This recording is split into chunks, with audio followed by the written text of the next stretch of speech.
그 막연하게 우리가 이런 비문학 지문을 왜 공부해야 될까 하는 그런 생각이 있을 수 있는데 이게 지금 고3 수능 특강이라고 6월 달까지 원래는 풀어야 되는 EBS에서 나오는 문제집이야. 그런데 고3이 되면 교과서가 있잖아? 근데 교과서가 있는데 대부분의 학교들이 수능 특강 문제집을 교과서처럼 중간고사, 기말고사 범위로 써요. 자기 학교 교과서를 안 쓰고 수능 특강을 쓰는데 이게 수능 특강에 나오는 과학 지문 중에 하나예요. 근데 여러분이 이거를 풀어볼 필요도 없고 풀 이유도 없지만 내가 어제 이거 수업을 하다가 애들한테 이걸 한번 보여줘야겠다 생각했어. 왜냐면 이 비문학 지문이 어느 정도 난이도로 나오는지 한번 보여줘야겠다. 왜냐면 이거는 어렵게 나온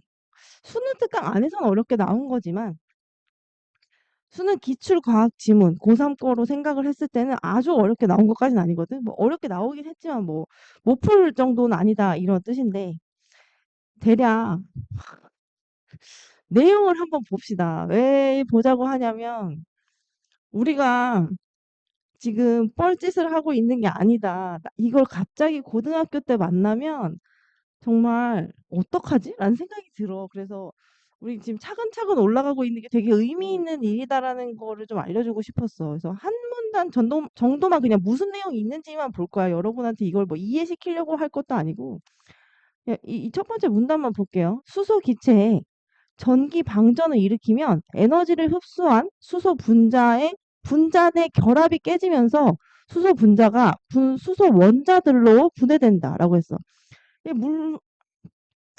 물리 원 내용이 화학이랑 물리 원 내용입니다. 1, 2 문단은. 그리고 뒤에 3, 4 문단으로 가면 물리 2 내용까지 들어가요. 완전 이과의 내용인데 그냥 국어 지문에 나와요.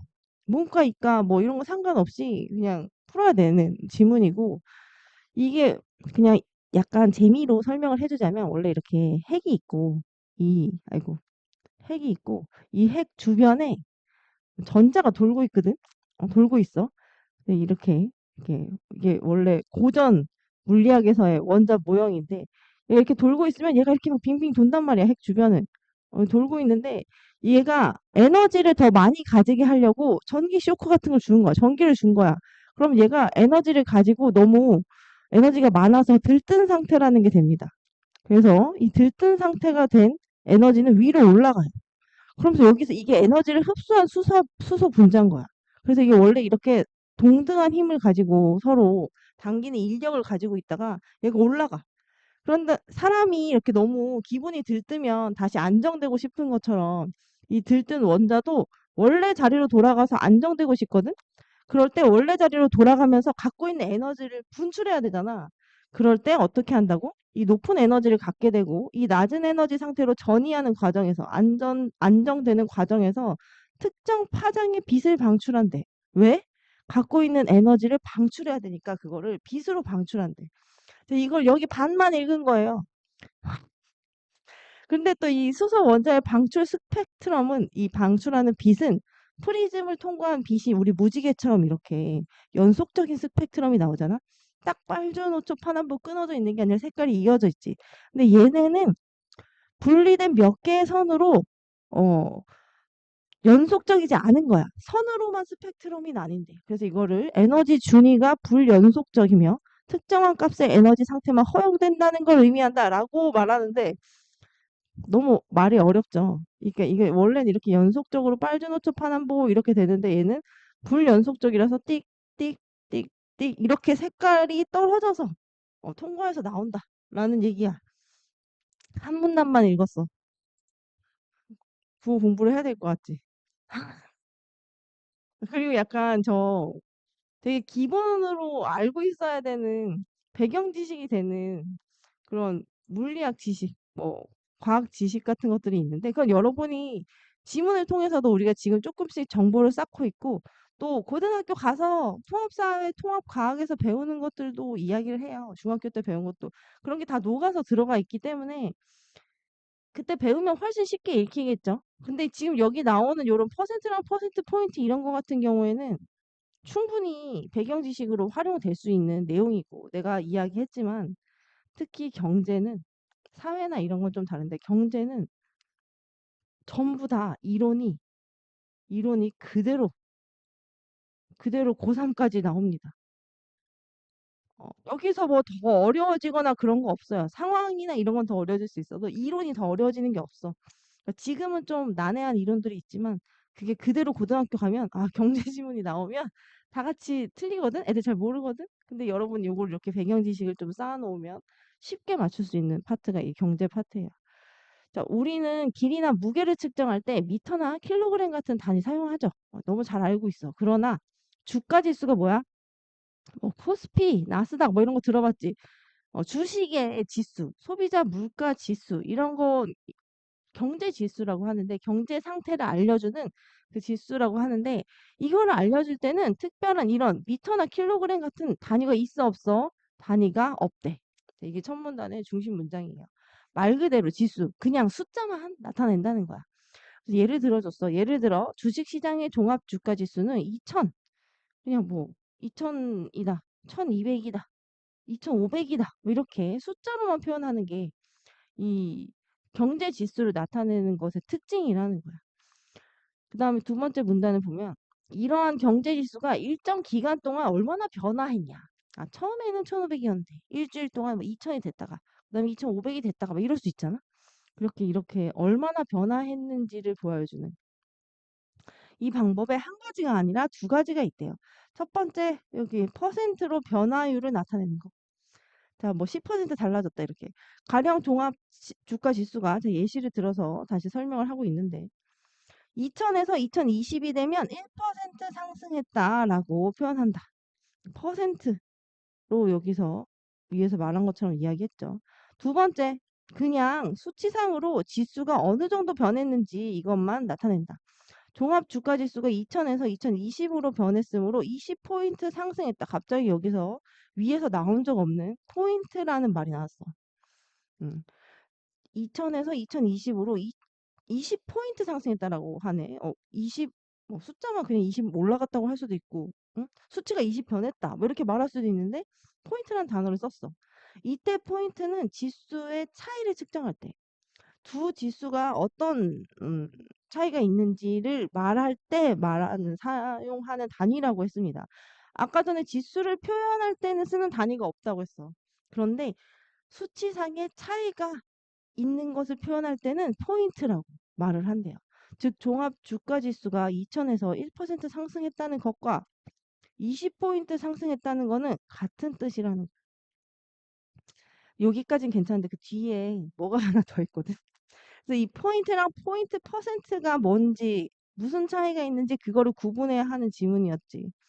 그다음에 그 다음 지문을 봅시다. 자, 여기 퍼센트, 즉 비율 간의 차이를 표현할 때도 포인트라는 단위를 사용한다라고 했습니다. 비율 간의 차이를 이거는. 예를 들어서 저축률이 1년 사이에 20%에서 23%로 증가했어. 그러면 저축률이 3%포인트 상승했다. 퍼센트끼리 비교한 거예요. 퍼센트끼리. 야, 위에는 포인트만 썼을 때는 어떻게 비교했어? 주가끼리만, 주가 지수끼리만. 여기서는 종합주가 지수가 2000에서 2020이니까 종합 지수끼리만 변화를 표현했고 밑에는 퍼센트에서 퍼센트로. 퍼센트에서 퍼센트로 갔을 때는 3%포인트 상승했다. 이렇게 말을 한다는 거예요. 두 개의 차이점이 있죠. 이를 저축률이 3% 상승했다라고 표현한다면 어때? 이게 문제야. 그냥 이렇게 해도 된다가 아니야. 잘못 표현된 거라는 거야. 이건 안 된대. 퍼센트끼리 비교했을 때는 3% 상승했다 말하는 거 틀렸고 3%포인트가 상승했다라고 하는 것만 맞대. 가령 여행지로 여기 이제 가령이라고 하면 상황을 가정한 거지. 국내와 해외의 선호도를 조사한 결과였어. 어디가 더 좋은지. 작년에는 선호도가 국내 32%, 해외 68%뭐 이렇게 했는데 올해는 국내 72%, 해외 28% 엄청 많이 달라졌어. 이렇게 말한다면 올해는 작년보다 국내 선호도 비율이 40% 증가했다라고 하면 틀렸다고 했지. 40% 포인트 증가했다. 왜? 퍼센트끼리 비교한 거니까 이렇게 표현해야 된대. 그러면 자, 퍼센트 포인트. 그냥 정리를 한번 해볼게요. 퍼센트 포인트는 비교하는 대상의 기준이 뭐예요? 퍼센트끼리 비교했을 때. 요것만 알아놔도 나머지 이 포인트라는 거는 구분할 수 있겠죠. 요컨대 퍼센트는 전체에서 특정 대상이 차지하는 비율을 나타내는 단위이며 라면서 퍼센트 뜻을 다시 한번 정리하고 퍼센트 포인트는 퍼센트 즉 비율 간의 차이를 나타낸다는 거예요. 그러나 오잉 잠깐만. 그러나 퍼센트와 퍼센트 포인트의 차이를 이해하지 못하거나 여러분 혹시 화면을 안 킨 친구들 중에 졸고 있는 친구가 있다면 키세요 차라리. 알았죠? 퍼센트와 퍼센트 포인트 차이를 이해하지 못하거나 정확한 용어 사용에 주의를 기울이지 않아 퍼센트 포인트를 사용해야 하는 상황에서 퍼센트를 쓰는 경우가 진짜 많아요. 진짜 많고 그러므로 경제를 비롯해 통계 자료를 취급할 때는 요 퍼센트와 퍼센트 포인트를 정확하게 사용하도록 각별히 유의해야 한다. 유의하는 게 뭐예요? 조심하는 거야. 그지? 요거를 두 개 구분할 줄 아느냐라는 문제가 뭐 이렇게 자주 나오는 건 아니지만 그냥 요거를 요런 용어를 쓴다. 이 용어가 무슨 뜻이다. 이거는 알아놓는 게 좋겠죠. 음, 너는 되게 귀엽다. 얘들아 아침에 지금 10시에 국어 공부하잖아? 이게 결코 빠른 게 아니야. 여러분은 국어 시험을 한 8시 40분에서 9시 이때쯤부터 준비해서 9시부터인가 보거든. 실제 수능 시험 볼 때. 물론 여러분이 수능을 보는 걸 지금부터 연습하는 건 아니지만 학교 가서 내신 시험을 볼 때도 9시부터 봐요. 그럼 머리가 언제부터 잘 돌아가야 돼? 한 7시, 8시부터는 잘 돌아가고 있어야 9시에 최상의 컨디션으로 시험 볼 수 있거든. 근데 우린 10시잖아. 이땐 되게 말똥말똥해야 돼. 뭐 실제 시험장 가서는 10시 반에서 11시 사이쯤에서 수학 시험을 시작합니다. 이제 국어를 보고 멘탈이 털린 상태로 수학을 보는데 근데 이 얘기 지금 하는 거는 10시에는 진짜 초롱초롱해야 돼, 얘들아. 윗글을 통해 알 수 있는 내용으로 적절한 것은 했어요. 특별한 단위가 없는 까닭 얘기했어요? 아니 그냥 특별한 단위 사용하지 않는다고만 했고 경제 분야에서 통계 자료를 자주 사용하는 까닭 전혀 이런 얘기는 아예 없었어. 주가지수 및 소비자 물가지수가 변화하는 이유 얘기한 적이 없습니다. 그냥 얘네를 단위 없이 숫자만 쓴다라는 얘기만 했어요. 퍼센트와 퍼센트 포인트의 차이 이야기했죠. 그리고 올바른 표현 방법도 이야기했습니다. 답이 4번이에요. 그리고 소비자 물가지수를 나타내는데 사용되는 단위의 종류. 소비자 물가지수는 단위를 쓰지 않는다고 했기 때문에 이게 나오면 안 된 내용이야. 그래서 답이 4번이에요. 여러분 문제 풀 때 틀린 이유도 명확하게 답지 있는 거랑 똑같이 여러분이 생각하는지 푼 다음에 확인을 해줘야 돼요. 근데 내가 뭐라 그랬지? 네 지문을 다 하기는 지금 좀 힘드니까 한 지문만 꼭 그렇게 표시해서 일주일에 한 지문이라도 답의 근거를 표시하고 답지랑 확인해 보자 이런 얘기를 했죠. 진짜 그거 잘하면 이제 고등학교 때 가서 국어 걱정 안 해도 되거든, 얘들아. 연습을 좀 해봤으면 좋겠어. 윗글 읽고 보기에 대해 이해한 내용으로 적절하지 않은 것은 했습니다. 성인들을 대상으로 한 독서 실태 조사 결과 2017년엔 1년 동안 책을 한 권 읽었다라는 응답이 1000명 중에 599명이었습니다. 예를 들어서 이게 1000명당 599명에다가 퍼센트 구하려면 곱하기 100을 또 하는 거지. 그러니까 이 599명에다가 뒤에서 한 번만 와서 소수점을 찍으면 퍼센트가 되는 거야. 간단하게 하려고 1000명 기준을 준 거거든. 59.9%인 거야. 그리고 2019년에는 얼마야? 51.1%야. 521명이면. 그래서 이 1년 동안 책을 한 권 읽었다고 응답했다 했습니다. 1년 동안 한 권 읽으면 진짜 심각한 거 같지. 여러분들 실제로 진짜 정말 적습니다. 책을 읽는 사람이. 2017년에 지난 1년간 책을 한 권 읽은 성인의 비율은 얼마예요? 59.9% 맞잖아. 여기 맞아요. 그다음에 2019년에 52.1% 맞아요. 그러면 이거 둘 다 맞는 말이야. 3번 2017년에 비해 2019년에는 성인들의 독서율이 7.8% 감소했군. 아까 전에 퍼센트와 퍼센트를 비교해가지고 얼마나 감소했는지 말할 때 그냥 2% 감소했겠군이라고 말하면 안 된다고 해서 틀린 거라고 했어. 퍼센트 포인트 감소했다고 해야 돼. 이 비율 간의 차이잖아. 여기서 내가 일부러 빨간색으로 써놨는데 이거 엄청 못 찾더라고. 이거 엄청 틀렸어요, 애들이. 그래서 이거 3번이에요. 7.8% 포인트 감소했다라고 얘를 고쳐줘야 돼.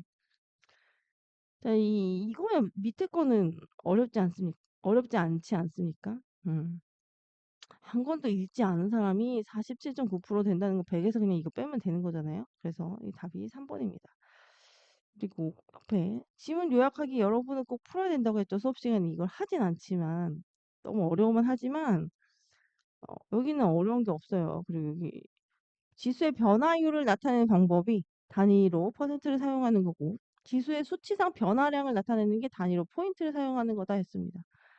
변화량과 지수의 변화율, 수치상 변화량 이런 말을 외워놓을 필요는 없지만 포인트를 어떨 때 쓴다 정도만 알면 될 것 같아요. 그리고 옆에 어휘 중에 어려운 거 있었나 한번 보고 꼭 읽어야 되는 거 있나 보고 갈 건데요. 이거는 자주 나오지 않기 때문에 뭐 굳이 읽어서 막 배경 지식화 해놔야 되는 파트는 아니고요. 여기에서는 다 잘 알 거라고 생각하는데 그냥 여기서 제일 애들이 잘 모르는 거 정도라면 비율 정도만 확인해 두면 될 것 같습니다. 다음 질문을 볼게요. 미성년자의 계약. 이게 여러분과 관련이 많은 거죠. 근데 이 미성년자의 법정 대리인에 관련된 내용은 실제 고1 모의고사에 기출된 적 있는 내용입니다. 왜? 이게 복잡해. 이 지문이 어렵거든? 여러분, 이 7번 지문이 어려워. 앞에 지문보다 이게 더 어려운데 왜 어려운지 읽으면서 볼게. 미성년자는 민법에서 만 19세 미만인 사람을 여러분 이거 5학년 때 배우는 건데 혹시 아나요? 19세 미만이면 19세가 들어간 거야, 안 들어간 거야? 응? 19세 미만이. 맞아, 맞아. 안 들어간 거야. 정확하게 알고 있네. 아, 이거 애들 왜 이렇게 헷갈리는지 모르겠어. 19세 미만이면 19세 안 들어간 거야, 그지? 미성년자는 인터넷 사이트에 가입하거나 휴대전화를 살 때와 같이 일정한 계약을 맺을 때 뭐가 있어야 돼? 부모의 동의가 있어야 된대.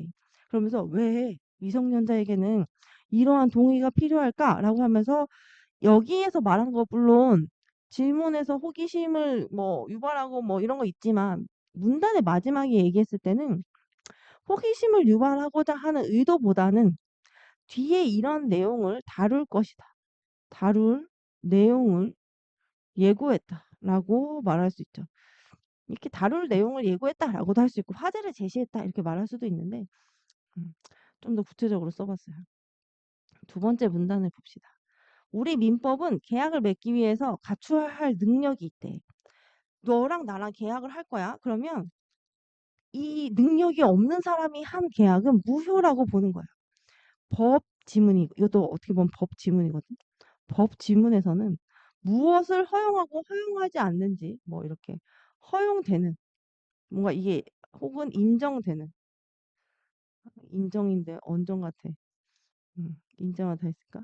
인정되는 범위가 어디까지인지 인정되는 범주 혹은 범위가 어디까지인지 이거를 꼭 확인해야 돼. 여기에 대해서 문제가 항상 나오거든. 그래서 이건 인정해 준다는 거야? 이건 인정 안 된다는 거야? 이거를 물어봐요. 여기서 이제 일단 갖춰야 될 능력이 두 가지가 있는데 그럼 이걸 인정해 주기 위해서 이걸 갖춰야 된다는 거지. 조건이지, 조건. 하나는 자신의 의사로 판단하고 결정할 수 있는 의사 능력. 아, 얘가 진짜 자기 의사로 결정한 거야? 아니면 남이 시킨 대로 한 애야? 심신미약 상태 이런 거 나오잖아. 근데 여기 막 태어난 지 얼마 안 된 아기나 술이 잔뜩 취한 사람은 의사 능력이 없다. 그래서 우리가 뉴스를 보다 보면 막 화가 나는 그런 것들이 있잖아. 왜 저 사람이 술에 취해서 한 행동이라고 형벌을 감형받아야 되는지 이해가 안 가는 거지. 왜 그런 거였어? 이걸 보면 알 수 있어. 저 사람이 제정신으로 판단한 게 아니다라고 생각하기 때문이야. 그래서 이제 제정신을 판단할 수 있는, 의사 판단할 수 있는 의사 능력이 있어야 되고. 두 번째, 단독으로 효력이 있는 법률 행위를 할 수 있는지. 그런 행위 능력이 있어요. 단독이라는 거 혼자서 법적으로 효력 있는 법률 행위를 할 수 있는 행위 능력이 있는 사람이어야 된다는 거야. 그런데 우리 민법에서는 제가 여기서 계속 민법을 기준으로 하고 있어. 미성년자는 단독으로 유효한 법률 행위를 할 수 없다라고 규정하고 있대. 이 두 번째 거에 해당되지 않는 거야, 미성년자. 즉, 미성년자는 의사 능력이 없는 게 아니야. 의사 능력은 있어. 근데, 아이고, 의사 능력은 있고, 두 번째 말한 이 행위 능력이 없는 거야. 그래서 행위 능력이 없기 때문에 만 19세가 되어야 혼자서 계약을 맺을 자격이 주어진다는 거야. 이걸 그냥 쭉 읽으면 그래서 둘 다 없다는 건지 뭐 어떻다는 건지 헷갈리거든. 근데 의사 능력은 있고 행위 능력은 없다라고 민법에서 판단한다는 거야.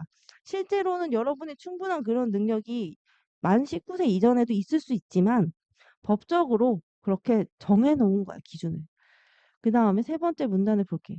우리 민법에서는 원칙적으로 미성년자도 의사 능력이 있으면, 자, 행위 능력이 아니에요. 의사 능력이에요.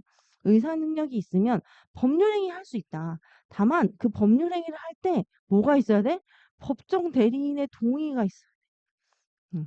따라서 미성년자가 유효한 이 계약을 체결하려면, 유효한 계약이라는 게 무슨 말일까? 계약을 맺었는데 그게 성립해. 이게 유효한 계약이거든. 그러려면 뭐가 필요해? 법정 대리인의 동의가 필요하다. 자, 이건 인가로 설명을 하고 있죠. 이 미성년자의 법정 대리인은 1차적으로 가장 먼저 누구한테? 친권자인 부모. 그 다음에 부모가 없어. 그러면 후견인인 법정 대리인. 그 다음에 후견인이 누가 될 수 있는지 예시를 들어줬습니다. 할머니, 삼촌 이런 친척들이 후견인이 될 수 있습니다. 그 외의 사람도 법정 대리인이 될 수 있어 없어? 될 수는 있지만 반드시 법적으로 신고된 사람이어야 된대. 저렇게 친척이 아닌 경우에는 이 사람이 내 법정 대리인이려면 법적으로 이 사람이 법정 대리인이다라고 신고가 되어 있어야 된다는 거야. 아무 어른이나 나타나서 제가 얘 법정 대리인인데요? 이렇게 할 수가 없어요. 그다음 마지막 문단. 여기 좀 헷갈려. 미성년자가 법정 대리인의 동의를 얻지 않고 맺은 계약은 무조건 무효합니까? 아닙니다. 일단은 유효해요. 일단은. 자, 일단 유효합니다. 하지만 미성년자 본인 또는 그의 법정 대리인이 계약을 취소할 수 있어요. 그러니까 만약에 내가 가서 핸드폰을 사왔어. 그러면 일단은 그 핸드폰을 샀다는 계약이 유효해. 그런데 엄마가 너 무슨 짓이야? 어? 엄마 말도 안 듣고 허락도 없이 누가 핸드폰 사래 하면서 엄마가 핸드폰 대리점에 전화해서 그거 취소해 주세요 하잖아. 내 의사랑 상관없이 취소됩니다. 그 말이에요. 그죠? 일단은 유효하지만 그다음 첫 번째 법정 대리인이 계약 상대방에게 계약을 취소하겠다는 의사표시 방금 내가 말한 것처럼 전화해서 취소해 주세요. 왜 혼자 갔는데 핸드폰을 개통해 주시는 거야? 막 이랬어. 그러면 계약 취소의 효력이 발생합니다. 그다음에 내가 전화해서 저 취소해 주세요 했는데도 상대방이 뭐 그 핸드폰 대리점 사장님이 저는 그런 전화 받은 적 없는데요. 막 이렇게 얘기하면 취소를 안 해줘. 그러면 내용 증명을 보낼 수 있어. 우체국 가서 보내는 거거든. 내용 증명은 뭐냐면 우체국에서 내용 증명을 내가 누군가한테 그 뭐지 써서 내용 증명을 보내면 그 받는 사람이 거기 사인을 해야 되거든. 난 이거 보냈다라는 증거가 돼요. 그래서 취소의 의사 표시를 우편을 통해 계약 상대방에게 보냈다라는 것을 증명할 수 있는 서류가 되는 거야. 그래서 이후에 법적 다툼을 하게 됐을 때 내가 난 그런 말 한 적 없는데 뭐 그런 말 들은 적 없는데 이럴 건덕지를 없애는 거지. 딱 증거를 딱 놔두는 거예요. 그리고 이건 심지어 우체국에서 3년 동안 보관합니다. 그래서 한 3년 동안은 내가 취소 의사를 밝혔다라는 거를 증명할 수 있는 근거가 된다는 거예요. 여기에서 가장 헷갈리는 거를 포인트를 꼽으라고 한다면 여기 이 의사 능력과 행위 능력에 대한 구분을 해서 뭐가 없다고 지금 민법에서 얘기하는 건지, 그리고 처음에 동의를 얻지 않고 맺은 계약이 유효하다고 했는지 안 했는지, 요거 정도가 가장 헷갈리는 포인트니까 요거를 구분을 딱 해놓고 들어가야 됩니다. 문제를 볼게요. 문제를. 윗글의 내용과 일치하지 않는 것은 했습니다. 이거 너무 쉬웠다고 생각했어. 문제가. 지문의 내용에 비해서. 법정 대리인은 미성년자가 맺은 계약을 취소할 수 있죠. 아까 있었어요. 그죠? 그리고 갓 태어난 아기는 계약을 위해 갖추어야 할 능력이 없다. 이 뭔 말이야? 갓 태어난 아기는 계약을 위해서 갖추어야 할 능력이 하나도 없다라는 거잖아요. 맞죠? 왜냐면은 일단 19세 미만이면 행위 능력은 없는 걸로 판단되는데 의사 능력도 없는 예시에 태어난 지 얼마 안 된 아기랑 술에 취한 사람이 있었잖아. 그러니까 얘네는 의사 능력도 없고 행위 능력도 없는 거야. 그래서 계약을 위하여 갖추어야 할 두 개의 능력이 다 없습니다. 그리고 민법에서는 음, 미성년자를 행위 능력이 없는 사람, 행위 능력 없는 사람으로 간주하고 있죠. 그다음에 미성년자는 법정 대리인의 동의 없이 어떤 계약도 맺을 수 없다. 맞습니까? 아니야. 일단 가서 맺을 수는 있어. 의사 능력이 있으면 법률 행위를 할 수 있다라고 되어 있어. 하지만 법정 대리인의 동의를 얻어야 된다는 것만 있는 거지. 음. 그리고 또 사문단에서 법정 대리인 동의 안 얻었더라도 일단은 유효하다라고 했습니다. 그래서 계약을 맺을 수는 있어요. 그래서 이건 잘못된 말이다 하고 4번을 골라야 됩니다. 또 헷갈리려고 하면 또 이게 헷갈릴 수 있는 거기 때문에. 계약 취소 의사를 밝히는 방법으로 내용 증명 우편제도 활용할 수 있다. 이것도 마지막 문단에 들어있죠. 자, 이 2번 문제 맞은 사람. 자, 어머니는 중학생이 된 은지에게 휴대전화를 선물하기로 했다. 그래서 얘가 혼자 가가지고 가입 서류 작성도 하고 약관을 꼼꼼하게 읽고 통신사에 자기 이름으로 가입도 했습니다. 그럼 얘가 미성년자여서 의사 능력이 없기 때문에 가입을 못하는 겁니까? 의사 능력 아니고 의사 능력은 있다고 했어. 뭐가 없어? 행위 능력이 없기 때문에. 이거 그냥 무심코 지나치면 행위 능력이 없기 때문에. 그래서 무심코 지나치면 이게 왜 안 되는지 몰라요. 행위 능력과 의사 능력이 구분되어 있었다는 거를 알고 있으면 쉽게 찾을 수가 있는 선지입니다. 나머지를 헷갈리게 써놓은 게 별로 없습니다. 그래서 넘어가도록 하겠습니다. 혹시 2번 고른 친구 있는 아니야? 중학생인 은지는 미성년자로 민법상 단독으로 유효한 법률행위를 할 수 있는 능력이 없다라고 했는데 유효한 법률행위를 할 수 있는 능력은 있어. 일단은 유효하다고 했잖아. 일단은 유효하다는 말이 할 수는 있다는 거야. 그치?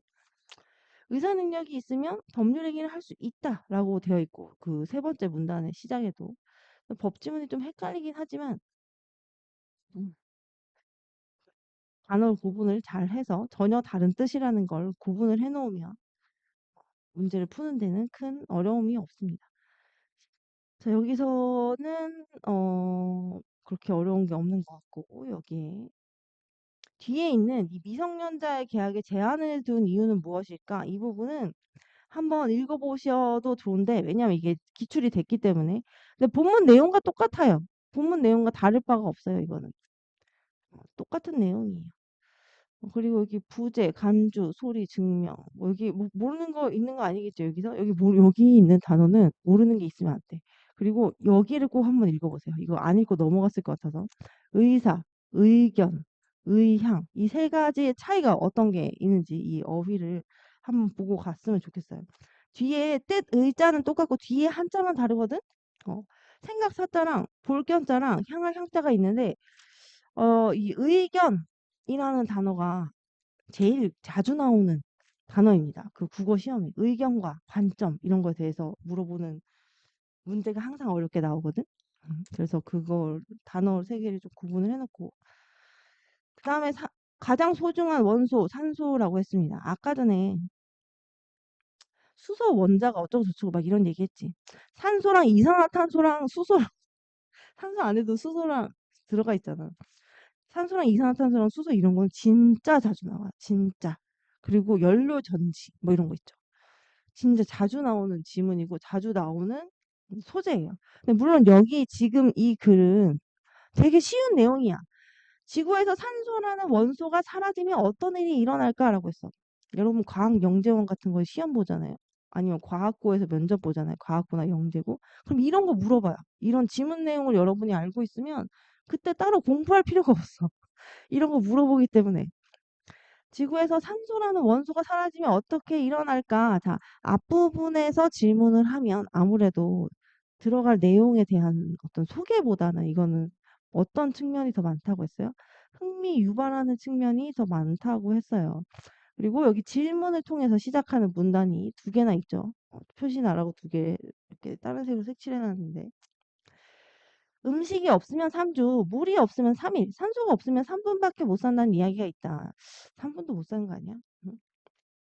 산소가 지구 생명체의 생존에 얼마나 중요한 원소인지를 설명할 때 늘 따라오는 이야기다. 그런데 산소의 중요성은 사실 이렇게 단순하지 않다라고 해서 산소가 이것보다 더 훨씬 중요하다는 의미가 다양한 측면으로 있다라는 거를 이야기하려고 하는 것 같아. 저 산소 호흡기를 해본 적 있습니다. 음. 아파서 한 건 아니고 그 여러분 어머니도 여러분을 낳지 않았겠습니까? 선생님도 애를 낳을 때 정확하게 애의 산소가 부족한 거야, 애가. 그래도 그걸 어떻게 측정하는지 잘 모르겠지만 의학의 신비시. 그래서 산소 마스크를 하래. 산소 마스크를 하고 숨을 쉬라고 하더라고. 그래서 그때 처음으로 그걸 해봤는데 산소가 이렇게 중요하구나 이러면서 산소 마스크하고 숨 쉬는 게 잘 안 되더라고요.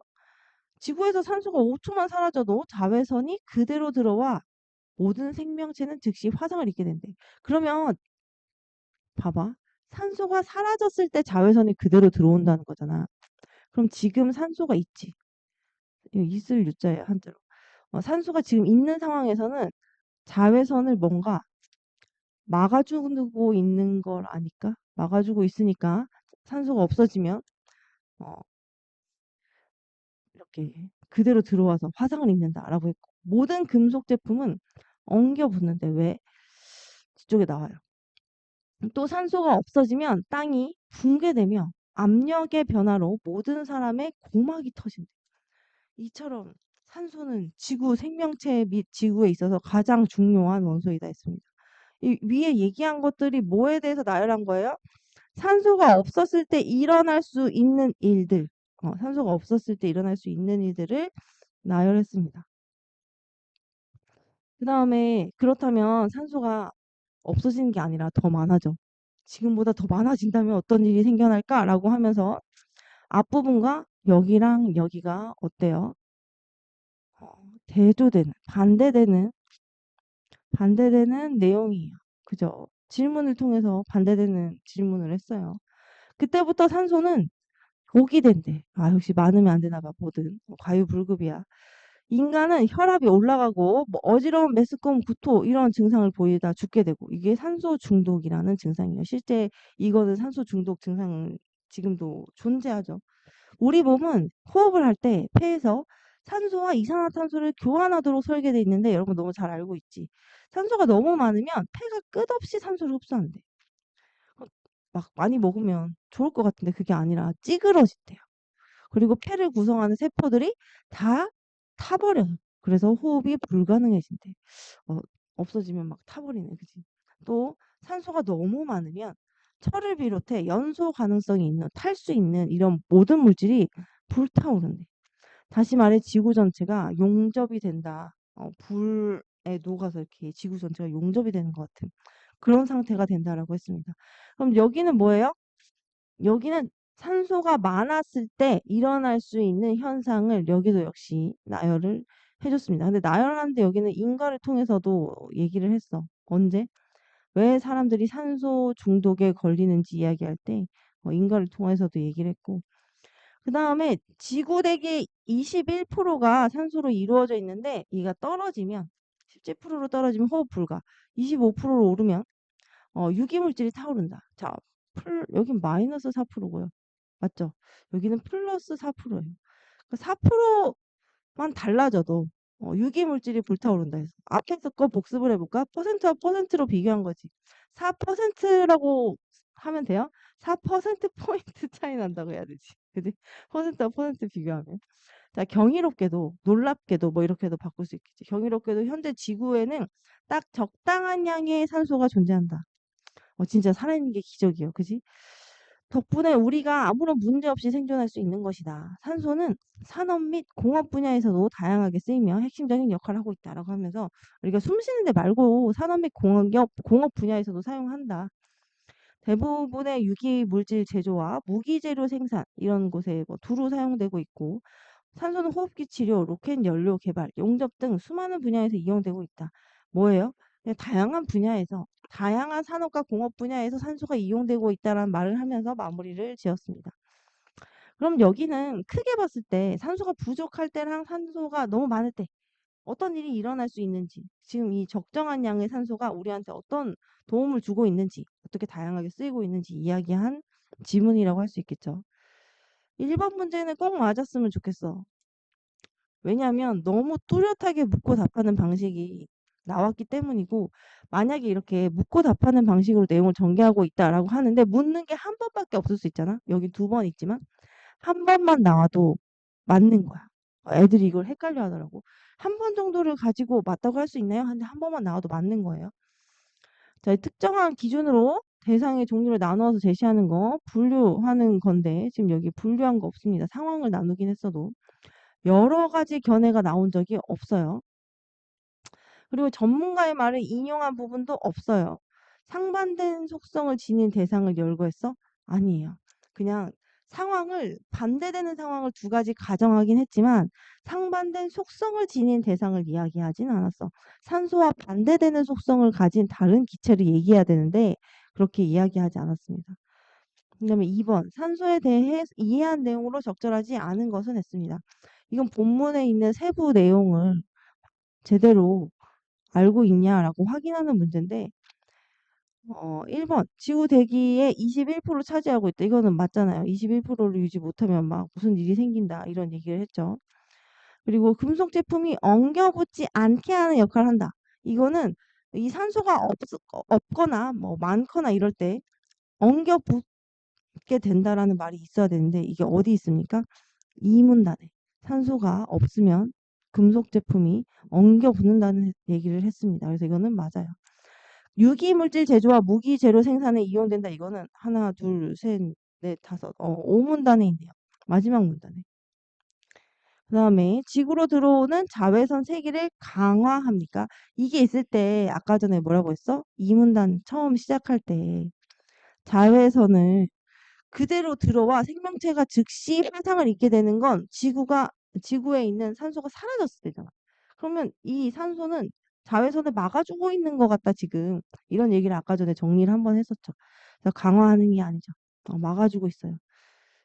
세기를 막게 하고 싶으면 약화하고 있다라고 고쳐줘야 됩니다. 그래서 틀린 게 4번이에요. 지구 대기에서 차지하는 비율이 높아지면 유기물질이 불타오를 수 있다. 이거 어디 있습니까? 유기물질이 불타오를 수 있다. 이거는 3문단의 끝부분에 있습니다. 3문단에. 맞습니까? 여러분 무지성으로 쓰면 안 돼요. 여러분 제대로 듣고 있는 거 맞아요? 지구 대기에서 차지해야 하는 비율이 높아지면 일단 3문단에 있는 거 맞죠? 유기물질이 불타오를 수 있다. 그렇게 쓰여져 있습니까? 찾을 수 있나요? 자, 1, 2, 3 여기잖아요. 그래서 많아진다면 당연히 여기 있겠지. 여기 유기물질이 붙어버려. 여기 어디 있어요? 이 철을 비롯해 연소 가능성 있는 모든 물질이 불타오른다라고 쓰여져 있죠. 그래서 이 5번은 정답이래. 맞다라고 해주시면 됩니다. 기억에 경이롭게도는 놀랍고 신비한 데가 있다라는 뜻인데 이걸 모른다고 해도 내가 아까 놀랍게도 뭐 이렇게 바꿀 수 있을 것 같다라고 했는데 그거랑 유사한 뜻은 한결같게도 분명하게도 당연하게도 이상하게도는 될 수가 없고 신기하게도가 돼야 하겠죠. 어휘 문제를 틀리지 않았겠죠. 우리 집에 어휘 문제만 틀리는 애 하나 있는데 책을 별로 안 읽으니까 어휘 문제 푸는데 어려움이 있더라고. 물론 여러분 만약에 책을 읽기 싫잖아? 책을 안 읽고 싶어 하는 사람이 있어. 선생님의 남동생은 거의 책을 읽지 않았습니다. 어릴 때 내내 한 가지 책만, 그것도 뭐 유식한? 하여튼 뭐 어려운 책도 아니에요. 곰돌이 포만. 한 초등학교 한 2, 3학년까지 그거 한 것만 읽은 그런 스타일이에요. 책을 진짜 안 읽어요. 하지만 공부하는데 약간의 어려움이 있어도 공부를 못하진 않았어. 그런 것처럼 뭐 책을 읽는 게 베스트는 아니에요. 하지만 많이 도움이 되니까. 여기서도 여기 뭐 이거는 뭐 여기 문법 문제입니다. 이거는 꼭 읽지 않아도 될 것 같아요. 여기서 말하는 뭐 관용, 사용, 어미 이게 무슨 말인지 지금 모를 것 같아서 마지막 질문을 하고 끝내겠습니다. 네. 그 책을 하나도 안 읽은 내 친구래, 내 동생. 국어 시험을 계속 못 보다가 수능 때 처음으로 다 맞았거든. 그래서 그 책을 안 읽는다고 국어 공부를 못하는 건 아니야. 예, 도움이 되는 거지. 예, 그랬습니다. 그래서 그때 당시에 5과목을 시험 보는 거였는데 5과목 중에 4과목을 만점 받았어요. 그래서 서울대 의대를 간 거예요. 한두 개밖에 안 틀렸어요.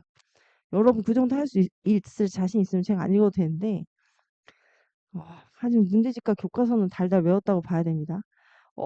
여러 날에 걸쳐 밤하늘을 관측하다 보면 재미있는 사실을 발견하게 된다. 내가 이 얘기를 한 이유는 책을 읽어야 된다는 부담을 가지지 말라는 거야. 읽으면 좋지. 근데 안 읽는다고 공부를 못하는 건 아니라는 거야. 이런 지문을 읽는 이유는 최소한의 어떤 그런 양을 채우기 위해서 하는 거다. 여러 날에 걸쳐 밤하늘을 관측하다 보면 재미있는 사실을 발견하는데 우리가 밤하늘을 볼 때 별들이 하늘에 꼭 박혀 있는 것처럼 보인다. 이게 딱 고정되어 있는 것처럼 보인다는 거야. 별자리들은 어제도 오늘도 한결같이 제자리에서 언제나 같은 모양으로 떠올랐다가 어, 안 보이게 저물게 된다는 거지. 별자리 모양이 삐뚤어지는 일이 있어도 위치가 뒤바뀌는 일도 없다. 삐뚤어지는 일도 없고 위치가 뒤바뀌는 일도 없다 했습니다. 항상 같은 자리에 박혀 있는 것처럼 있는 거야.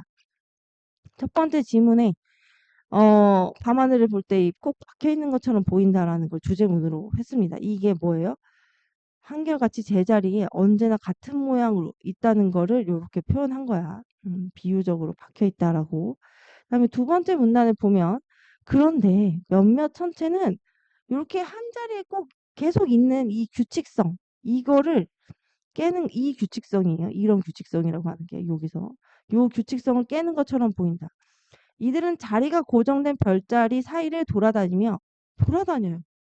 가만히 있어야 되는데 위에서 본 걸로는. 오늘은 어제와 내일은 오늘과 다른 위치에서 떠올라요. 이게 돌아다니는 별이라는 뜻에서 행성의 행자가 한자로 갈 행이란 말이야. 어딜 자꾸 다녀. 그래서 행성이에요. 이와 달리 항상 제자리에 있는 별. 자, 항상 제자리에 있는 별이라서 항상 항자를 써서 항성입니다. 이 단어 뜻을 한자어를 알면 많이 쉽게 이 내용을 알 수가 있어. 우리 수학도 대부분 개념어가 한자어고 과학도 한자어고 사회도 그렇거든. 그래서 한자 공부를 나는 좀 많이 추천합니다. 한자 공부를 하는 것을. 그래서 과학이 발달하면서 항성은 태양과 같이 스스로 빛과 열을 내는 천체이고 행성은 스스로 에너지를 생산하지 못해. 스스로 막 에너지를 생산하지 못하지만 항성 주변을 공전하는 천체가 누구라고? 행성이다. 그래서 움직이는 거야. 이 에너지를 계속 옆에서 얻어야 돼. 이 항성 옆에서. 계속 움직이고 있어. 우리가 밤하늘에서 맨눈으로 그냥 이렇게 아무것도 없이 뭐 망원경 이런 거 없이 맨눈으로 관측할 수 있는 행성은 수금, 지구는 없어. 지구에서 관측할 거니까 목토 이렇게 5개래. 이게 우리가 맨눈으로 볼 수 있는 거래. 이 사람들은 오랜 옛날부터 이들의 특이한 운행에, 얘들의 움직임에 관심을 가지고 관찰했는데 수성과 금성은 어때? 항상 태양 주위를 동서로 왕복 운행한대요. 그리고 초저녁과 이른 새벽에만 모습을 드러낸다라고 했습니다. 그래서 샛별이라고 하잖아, 금성은. 화성, 목성, 토성은 한밤중에도 볼 수 있고 평소에는 서에서 동으로. 자, 지금 좀 달라. 얘는 동서로 왕복이니까 왔다 갔다. 얘는 서에서 동으로 운행하다가 짧은 기간 동안에 어때? 동에서 서로 역행하는 잠깐 동안만 이렇게 역행하는 현상을 보인다라고 해서 이 별들이 어떻게 운행하는지에 대해서 이야기를 했습니다. 그다음 마지막에 행성도 아니고 항성도 아닌데 움직이는 애가 하나 있어. 얘를 별똥별이라고 우리가 주로 부르는데 혜성이라고 한다는 거야. 혜성은 예측 가능한 행성이나 항성과 달리 예고 없이 갑자기 나타나는 데다가 이렇게 쭉 떨어지니까 긴 꼬리가 달린 모양으로 사람들을 놀라게 했어. 그래서 옛날에는 별똥별 떨어지면 큰 우환이 생길 것 같습니다. 뭐 이런 보고를 하잖아. 근데 이후 최근에는 관측을 통해서 혜성이 언제쯤 온다. 여러분 제일 유명한 거 중에 제가 아는 건 사자자리 유성우밖에 없어요. 근데 그 산화자리 유성우는 몇 년마다 4년마다 11월 달에 어디에서 보인다 이렇게 있단 말이야. 그 여러분 한번 볼만 합니다. 그냥 맨눈으로 봐도 별똥별이 떨어지는 게 진짜 많이 보여요. 그런 것 같은 경우에. 그리고 출현 시점을 아까 말한 것처럼 4년마다 몇 월 달에 이렇게 예측을 할 수 있다는 거야. 그럼 이거는 나라에 큰 변고가 생겨서 얘가 떨어지는 건 아니죠. 아름다운 꼬리를 들이우며 별자리 사이를 가르는 이 혜성은 드물게 찾아오는 요새는 이제 반가운 손님이다라고 옛날에는 이랬는데 옛날에는 이거를 두려워했는데 지금은 어때? 반가운 손님으로 이렇게 예쁘게 생각하고 있는 인식의 변환이죠. 이건 인식의 변화가 있다. 혜성에 대한 옛과 지금의 인식의 변화가 있다라는 거를 얘기하고 있습니다. 그다음에 옆에 문제를 보겠습니다. 음. 세 가지 개념에 대해서 정의를 내렸잖아. 해성, 항성, 그다음 행성, 항성, 해성 이렇게. 그리고 그것들의 예시를 들어줬어. 그러면서 이 천체들에 대해서 설명을 한 지문인데 이 글의 전개 방식에 대해서 이야기를 하라고 하니 관측되는 다양한 천체의 개념과 특성을 각각 정리해서 설명했다라고 하는 2번으로 해줘야겠죠.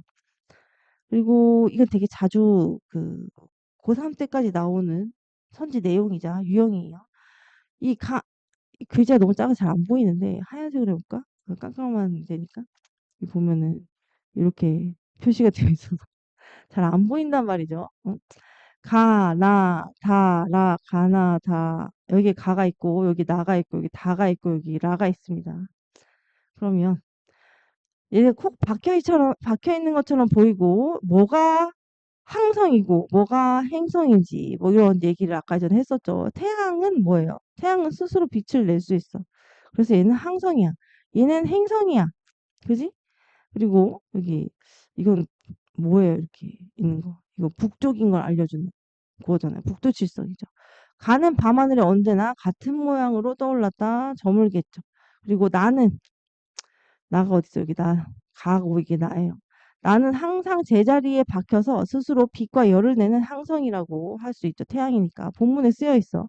그 다음에 다는 스스로 에너지를 생산하지 못하고 금성은 행성이라고 했잖아. 그래서 항성 주변을 공전하는 행성. 맞는 말이야. 라 이거 별똥별이에요. 혜성이죠. 예고 없이 갑자기 나타나는 뭐 그럴 수 있어. 옛날에 그렇게 생각했어. 그래서 출현 시점을 전혀 알 수 없습니까? 아니라고 했어. 이 하나, 둘, 셋, 넷. 3문단의 중간. 그러나 근대 이후 보면 그러나 근대 이후라고 쓰여져 있는 여기 3문단에 여기를 보면 출현 시점을 예측할 수 있게 됐다고 했습니다. 그래서 이거는 틀린 말이야. 그지? 옛사람들은 긴 꼬리가 달린 모양을 라를 재앙의 전조로 여겨서 두려워했다라고 되어 있기 때문에 이것도 맞습니다. 그 다음에 이 마지막 파트를 보고 5분 쉬고 문학을 할게요. 혜성과 유성은 무엇이 다른가? 잘 나오는 내용이 아닙니다. 그리고 여기 앞에 이거를 봐둡시다. 이 맨이 붙는 거 이것도 문법과 관련된 거기 접두사거든요. 어, 근데 이거 일부 명사 앞에 붙어서 다른 것이 없는 이라는 뜻을 더하는 맨눈, 맨다리, 맨땅 이거는 눈, 다리, 땅 앞에 맨이 붙은 거잖아. 그래서 그걸 한번 알아놓고 나머지는 문법이에요. 이런 거는. 요것만 알아두고 넘어갑시다. 5분 쉰 다음에 문학을 할게요. 여러분 문학 어려웠나요? 이번 주 문학? 이제 시가 끝나가고 있는데 어떤지 모르겠네. 별자리도 날짜에 따라 위치가 바뀌지 않나요? 그쵸? 계절마다 별자리가 바뀌죠. 바뀌는 게 맞습니다. 그 계절별 별자리 막 이런 거 막 나중에 외우잖아. 중학교 때 그거 시험에 나왔던 것 같아. 중학교 과학에서. 5분 있다가 하겠습니다.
아무것도 아니니까 그냥 용기를 가지고 읽어.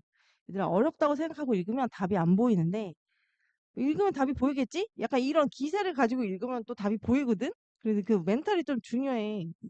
사람이 자신감을 가지고 읽기 시작해야 답을 찾을 수 있어. 무슨 소리야 이거? 왜 이렇게 어려워? 이렇게 생각하고 읽으면 알고 있는 것도 못 풀어. 국어 지문이 좀 그런 기세가 필요한 게 있어서 보기에 딱 어려워 보여도 쫄지 말고 끝까지 읽어봐야 돼. 그리고 오늘 이 표현상의 특징 파트는 학년이 올라갈수록 중요해져요. 물론 앞에 중요했던 것 중에 두 가지를 꼽으라면 이 화자가 어떤 상황에 놓여 있느냐 이거랑 이거 지금 복습하는 거예요. 그리고 이 화자의 정서, 얘가 어떤 마음 상태라고 지금 이 상황에서 어떤 마음 상태라고 얘기하는지 이거를 파악할 수 있느냐에 대한 이야기를 앞에 스텝 1, 2에서 했는데 자, 이거를 파악할 줄 알고 그 다음에 표현상의 특징을 추가로 알면 자, 시에 관련된 거를 세트로 나는 잘 알고 있다. 완전체다. 라고 말할 수가 있습니다. 오늘 여기 시가 몇 가지가 있지만 만약에 이거 빠작을 앞에서부터 초등 거를 쭉 한 친구들이라면 여기서 본 시가 되게 많아요. 일단 절반은 봤어. 그리고 시 내용보다는 표현상의 특징을 그 시에서 찾는 거에 중점을 두고 할 거예요. 그게 더 중요해요. 자, 시를 쓸 때 시인이 다양한 표현 방법을 씁니다. 근데 이 표현상의 특징이라는 걸 우리가 왜 파악하냐? 다양한 방법을 사용했을 때 왜 사용하냐면 내가 강조하고 싶은 내용 일수록 어떤 특별한 방법을 사용해서 표현상의 특징이 있도록 표현을 한다는 거야. 그러면 이 표현상 특징을 우리가 시를 읽을 때 알면은 이 시인이 뭐를 강조하고 싶은지를 알 수 있다는 거지. 사람이 이렇게 뭐 예를 들어서 옷을 입을 때도 얘가 상의를 강조했는지 신발의 포인트를 줬는지 뭐 헤어스타일의 포인트를 줬는지 이런 거가 있을 수 있잖아요. 이런 것처럼 시인도 어디에 포인트를 줬는지 표현상의 특징을 알면 알 수가 있다. 그럼 어떤 표현상의 특징을 썼는지 이게 어떤 방식으로 그리고 비유를 썼는지 다른 것에 빗댄 표현이 비유니까 비유를 썼는지 아니면 반복을 하고 있는지 뭔가 독특한 말투가 있는지 독특한 말투를 어조라고 합니다. 뭐 이런 것들을 파악하면 대표적인 표현상의 특징을 파악했다라고 할 수가 있어요. 그리고 뭐 색깔이나 감각이라고 하면 뭐 소리를 많이 얘기하고 있는지 냄새를 많이 얘기하고 있는지 이런 거 있잖아. 그리고 여기 떨어져도 튀는 공처럼 이런 거는 딱 봐도 공의 움직임에 대해서 얘기하고 있을 확률이 높죠. 그래서 또 움직임을 얘기했는지 뭐 이런 거. 질문이나 감탄을 하는 말투로 썼는지 어조를 말하는 거야. 말의 앞뒤를 바꿔서 이야기하는지 이건 뭐예요? 도치법 뭐 이런 걸 말하는 건데 이런 거죠. 여러분한테 밥 먹었니? 누구누구야 밥 먹었니? 이게 원래 순서예요. 원래 평서문의 순서인데 밥 먹었니? 누구누구야? 라고 하면은 누구누구한테 말했다라는 걸 강조하고 싶어서 순서를 바꾼 거란 말이야. 그런 거를 사용했는지 묻는 거예요. 수박끼리입니다. 여러분 수박의 계절이죠. 여러분 잘 먹고 있습니까? 응? 수박끼리. 수박이 왔어요. 달고 맛있는 수박. 수박이 하는 말은 아닌 것 같아. 김씨 아저씨 1톤 트럭 짐칸에 실린 수박. 저들끼리 하는 말. 그래서 이 김씨 아저씨 1톤 트럭 짐칸에 실린 수박끼리 하는 말이 두 번째 연에 써 있어. 형님아 밑에 있으니 무겁제 미안하다. 개안타. 이 형님이 대답한 것 같지? 그나저나 제값에 팔려야 될 낀데 내사 똥값에 팔리는 거 싫다. 내 벌건 속 알아주는 사람 있을 끼다 그자. 그래도 형님아 헤어지마 보고 싶을 끼다. 간지럽다 코 좀 그만 문대라. 뭘까 이렇게 수박끼리 이렇게 막 붙어있고 얘네가 지금 제값에 안 팔릴까 봐 걱정하지만 내가 얼마나 가치 있는지 내 벌건 속 알아주는 사람이 있을 거다라고 그대도 기대를 하고 있고 그래 우리는 사람들 속에 들어가서 다시 태어나는 거야 라고 얘기하죠. 털털거리며 저들끼리 얼굴을 부비는 수박들이라고 하면서 여기서 이렇게 서로 문대고 부비고 하는 거를 여기서 서로 의지한다라고 내용 파악하면 될 것 같아요. 처음에 수박이 왔어요. 달고 맛있는 수박은 수박이 하는 말이 아니라 수박 장수가 하는 말일 확률이 높겠죠. 자, 나, 우리 이런 게 없어. 그러면 화자가 드러나지 않는다고 했습니다. 그리고 중심 대상은 누구야? 수박에 대해서 말하고 수박이 말을 하게 심지어 수박이 말을 해.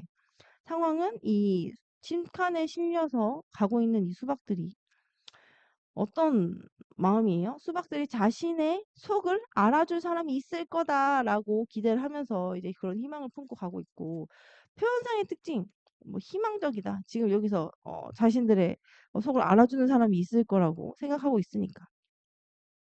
왜 희망적이다라고 했냐면 일단 걱정에 대해서 얘기를 하고, 이 걱정이 아니야, 그래도 내 벌건 속을 알아주는 사람이 있을 기다 그자 라고 말하기 때문에 이게 희망적이다라고 말할 수 있는 근거라는 거죠. 이거 다 안 써도 돼요.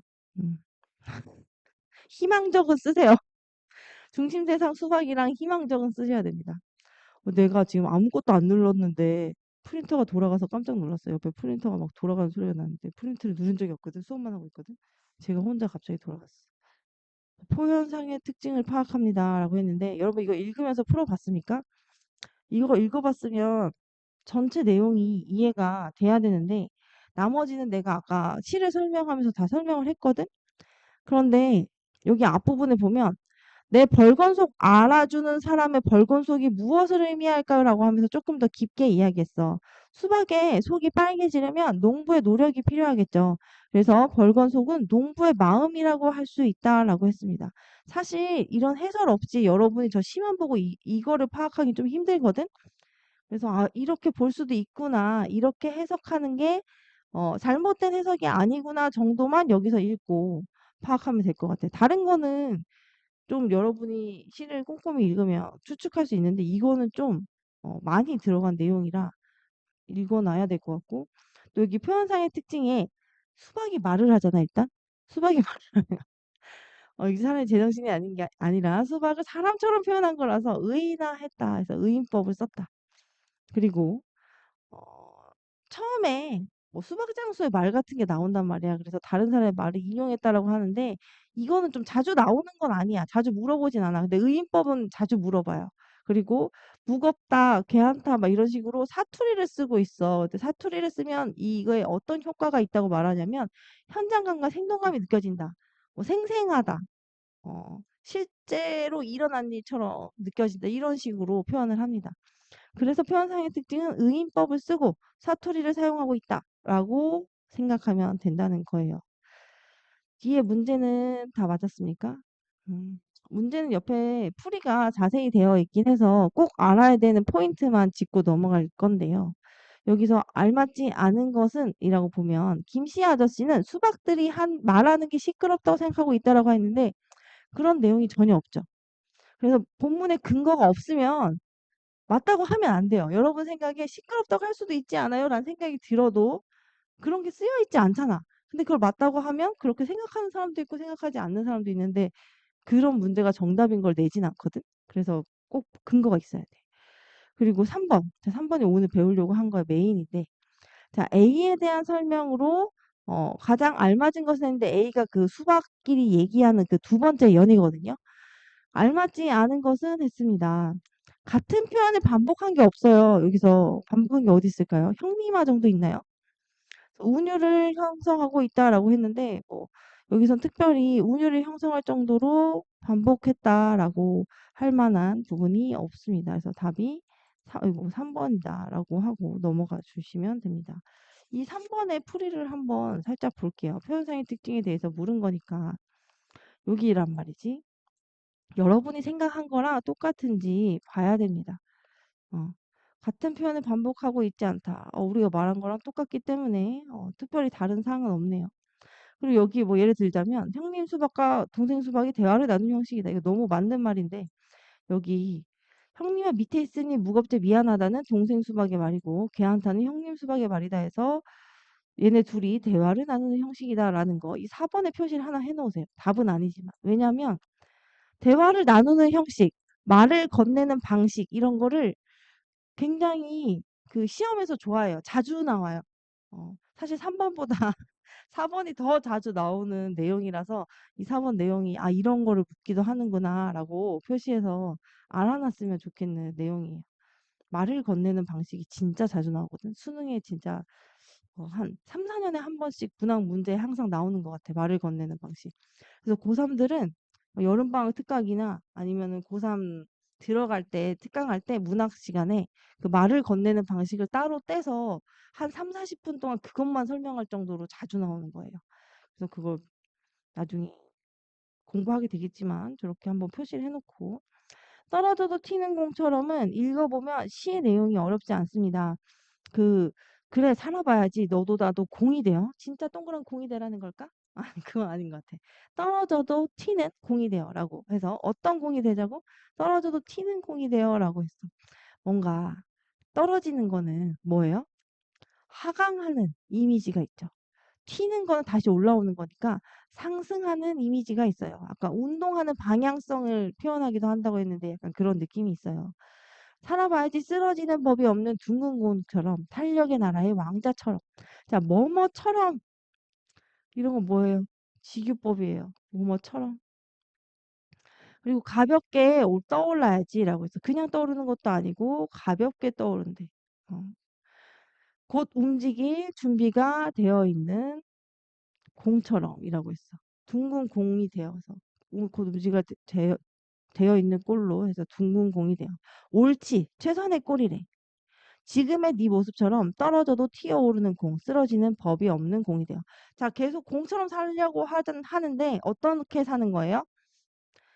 뭔가 좌절해도 그냥 좌절하지 않고 떨어져도 다시 올라올 수 있고 그리고 쓰러지지 않는 그런 사람으로 살아가자라는 이야기를 하는 거예요.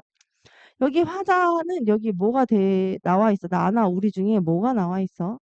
지금의 네 모습처럼이라고 하고 있고 그래서 화자는 나가 있다라고 할 수가 있습니다. 중심 대상은 당연히 공이죠. 공에 대해서 계속 이야기하고 있어. 떨어져도 튀는 공을 보고 있고 어, 쓰러지지 않고 다시 일어나고자 하는, 다시 올라오고자 하기 때문에 태도가 의지적입니다. 자, 태도가 의지적이다라는 이야기를 써놨으면 좋겠어요. 사물의 속성, 무엇의 속성이요? 공의 속성, 떨어져도 튀어오르는 공의 속성을 활용해서 주제를 드러내고 있습니다.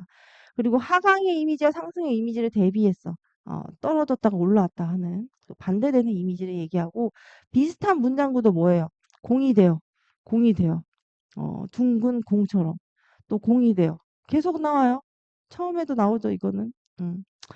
그래서 요 공이대어가 계속 반복돼서 이건 운율감을 형성한다라고 하면서 동시에 주제를 더 뚜렷하게 드러내는 강조의 의미도 있습니다. 이건 방금 내가 말로 설명한 거라서 사실 꼭 안 써도 되고 옆에다가 그 뭐지 이 문제 풀이한 곳에도 이 비슷한 내용들이 쓰여 있기는 합니다. 의지적이다라는 것과 사물의 속성 활용했다. 하강 상승 이게 대비된다라는 거 이렇게 표시라도 해두시면 좋겠습니다. 요런 거를. 그러고 난 다음에 문제로 가볼게요. 문제에서 많이 볼 건 아니라서 여러분 아직 쓰고 있는 것 같아서 내가 잠깐 기다리고 있어. 문제에서 6번을 볼 거예요. 6번을 볼 건데 6번이 표현상의 특징을 묻고 있거든. 6번을 보면 윗글에 대한 설명으로 가장 알맞지 않은 것은 했어. 자, 공이 되어 반복했다고 했죠. 그리고 공의 속성에 주목했어. 어떤 속성? 떨어지면 튀어오르는 속성. 그리고 상승 이미지와 하강 이미지를 활용하고 있어. 이거 무슨 말인지 몰랐을 수도 있거든. 그럼 이번 기회에 상승 이미지는 다시 튀어오르는 거고 하강 이미지는 떨어지는 거다라는 거를 알아두면 좋겠어. 만약에 폭포가 위에서 물이 아래로 내리꽂는다라고 표현되어 있는 시가 있어. 그럼 이거는 상승 이미지야, 하강 이미지야. 폭포의 하강 이미지를 활용한 거야. 분수가 위로 힘차게 솟아오른다, 물이. 이렇게 나와 있으면 이거는 상승 이미지야. 그지? 뭐뭐야지 라는 표현을 반복했어. 어떻게 뭐뭐야지? 살아봐야지. 살아봐야지. 이것도 두 번이 나오죠. 음. 그래서 반복하여 살아봐야지라는 의지를 드러내고 있다. 이것도 맞는 말이죠. 그러면 공처럼 탄력의 나라의 왕자처럼 뭐뭐처럼 이거 뭐라고 했어요? 은유법이에요. 은유는 A는 B이다 라고 해야 되는 거지 뭐뭐처럼은 직유법이에요. 그래서 5번이 틀렸어요. 자, 요 뒤에서 이 직유법, 은유법, 의인법 뭐 이런 거 한번 볼 거기 때문에 그때 다시 한번 이야기를 해볼게요. 여러분 여기에서 이거를 읽어보세요. 이거 앞에서 한 거긴 한데 여기 표시해 놓고 만약에 안 읽었으면 이 부분만 다시 한번 읽어봤으면 좋겠어. 그 뒤에 표현법 볼게요. 여기 뒤에 이렇게 정리되어 있는 거 오늘 세 개인가 보거든? 근데 이거가 셋 다 중요하긴 한데 이거는 여기 요 페이지에 있는 거는 무조건 다 알아야 돼. 이거는 고3 때까지 계속 나오는데 여기서 더 어려워지지도 않고 더 쉬워지지도 않고 그냥 이 상태로 계속 나오거든. 그래서 이거는 그냥 한번 꼭 이게 무슨 표현법이다라는 걸 구분할 수 있을 정도로 이 책이 끝날 때까지 반복해서 본다고 생각했으면 좋겠어. 시가 오늘 끝이거든. 그래서 이게 여기에서 더 추가돼서 뭐가 나오지 않아. 그러니까 매 시간 다음 숙제를 하기 전에 여기를 한번 읽고 넘어가는 거야. 여러분 되게 유명한 티서스에 나오는 윤혜정 선생님의 뭐 개념나비 이런 고등학교 들어가기 전에 거의 필수로 애들이 공부하는 책이 있어. 거기서도 이게 똑같이 나와. 이런 것들 배우는 거야, 그 개념 나비에서. 그러니까 지금 만났을 때 딱 정리를 한번 제대로 하고 간다 생각을 하면 좋겠고, 방금 말한 것처럼 직유, 은유, 의인법, 이게 세트에 가장 기본적인 비유법이 이거 말고도 있어. 하지만 이거 세 개는 무조건 알아야 돼. 자, 직유는 뭐라고 했어? 직접적으로 비유했다는 증거가 나타난다. 선생님이 이렇게 항상 설명을 하거든. 뭐뭐 같이, 뭐뭐처럼, 뭐뭐 듯이. 이게 직접적으로 드러나 있어. 그래서 꽃처럼 예쁜 너. 아, 너를 꽃에 비유했구나. 라는 걸 처럼을 보고 알 수 있어. 호수 같이 맑은 하늘. 하늘을 호수에 비유했구나. 라는 걸 같이라는 걸 보고 알 수 있다는 거야. 그래서 얘네가 있으면 그냥 직유법이야. 그 은유법은 은근히 비유한 거라서 직유법처럼 뭐뭐 같이, 뭐뭐처럼, 뭐뭐 듯이라는 직접적인 증거는 없어. 하지만 내 마음은 호수요. 내 마음을 호수에 비유했다라는 걸 읽으면 알 수가 있는 거야. 그 시인이 생각하는 은근한 공통점이 있어서 걔를 A를 B다라고 말을 합니다.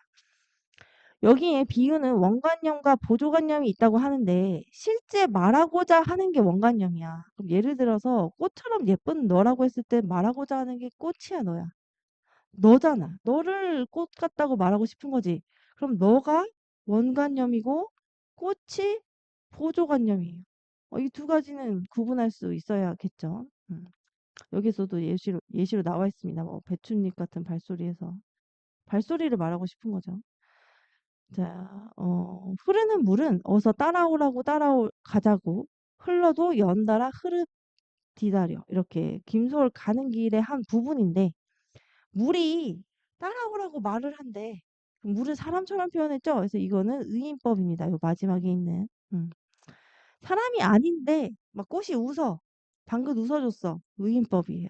진짜 그 생물이 그런 행동을 할 수 있는 건지 사람이 하는 행동을 덧붙여 놓은 건지 생각을 해야 돼요. 그다음에 이 표현의 변화를 주는 거 이거 뭐 강조하는 방법이라고도 할 수 있는데 아까 앞에 말한 것처럼 말의 순서를 바꾸는 거는 도치했다라고 말합니다. 도치한 게 뭐예요? 앞뒤를 바꿔준 거예요. 순서를 바꿔준 거예요. 이 편지를 전해주겠다. 너에게. 원래 어떻게 써야 돼? 너에게 이 편지를 전해주겠다라고 하는 게 문장 순서가 맞는데 너에게를 앞으로 뺀 거예요. 자, 반어법은 여기서 시험에 자주 나오는 게 하나 있어. 반어법과 역설법을 구분할 줄 아느냐. 이게 굉장히 자주 학교 시험에도 나오고 학교 시험에 더 많이 나와. 수능보다. 중고등학교 내내 나와. 반어법과 역설법을 구분할 줄 아는지. 그 학교에서 배운 시에는 역설법이 밑줄 쳐져 있고 보기에는 내가 배운 적 없는 다른 시를 넣어놓고 여기서 밑줄 쳐져 있는 것과 같은 표현 방법을 사용한 것은? 이라고 해서 역설과 반어를 구분해서 찾아낼 수 있는지 하는 문제가 진짜 많이 나옵니다. 그래서 이 두 가지를 구분할 수 있어야 돼요. 반대로 말하는 거는 안이 있고 먼 훗날 그네에게 잊었노라. 이거는 못 잊었는데 잊었다고 말하는 거야. 자, 슬픈데 안 슬픈다고 말하는 거 반어법이지. 응? 기분이 좋은데 안 좋다고 말하는 거 반어법이지. 배가 고픈데 안 고프다고 말하는 거 반어법이야. 반대로 말하는 거 반어법이야. 역설법은 말이 안 돼. 포인트는 말이 안 되는 거야. 겉으로는 앞뒤가 맞지 않아.